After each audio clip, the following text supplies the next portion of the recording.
You weren't invited to dinner. Your brother's girlfriend doesn't like you.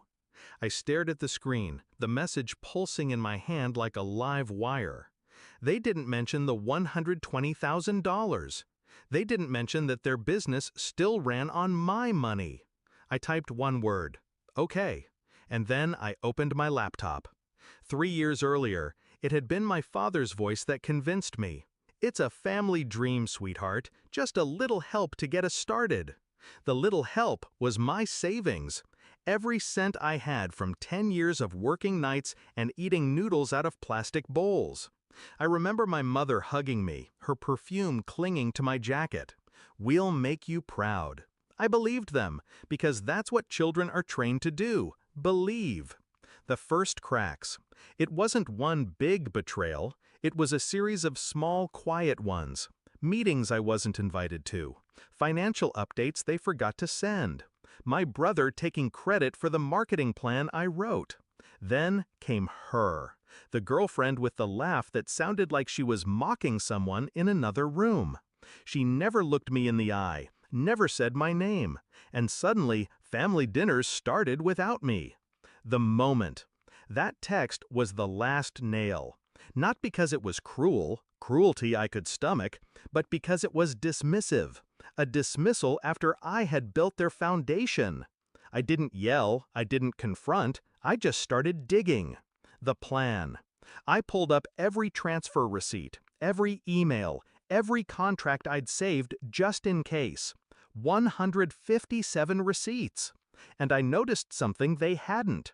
A clause buried in the original investment agreement. If any payments toward my agreed returns were missed for 90 days, I had the legal right to recall the entire investment immediately.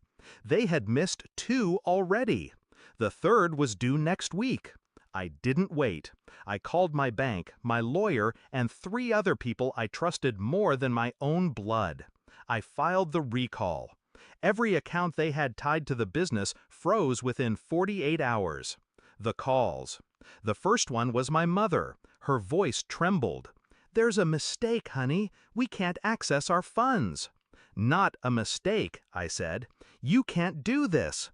I already did. Click. Then my father. His voice was steel over fire. "You're destroying your own family." "No," I said, "I'm ending my part in it." The unraveling. By week's end, suppliers pulled out. The landlord locked their storefront. I knew because I drove by, watching from across the street as my brother argued with a padlock. The girlfriend stood beside him, arms crossed, finally looking worried. The confrontation. 2 weeks later, my parents showed up at my apartment. They looked smaller somehow. Worn. "We raised you," my father said, as if that was currency. "And I invested in you," I said. "This isn't what family does."